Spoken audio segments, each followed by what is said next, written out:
5月20日，总统就职，一寡人士陆续来确定了。总统府的秘书长陈菊接监察院长的呼声真悬，会有所加权来接陈菊总统府秘书长的这个缺。另外，蔡总统卖伫个520东港的下晡，依照着民进党的党章来兼任党主席，林锡尧接民进党的秘书长。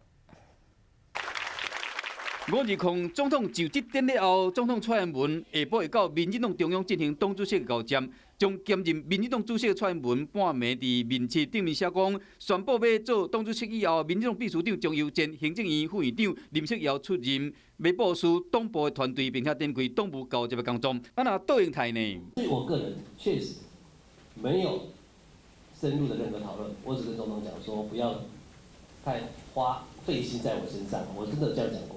之前甲媒体咧开讲的时，党主席敢若讲也未明朗，抑过520总统就职日就要到啊，人事调动嘛慢慢明朗啊。听讲倒应台有可能接考试院的副院长，总统府秘书长陈菊有可能接监察院长。我想这个是总统的职前，我没有接到这样的信息。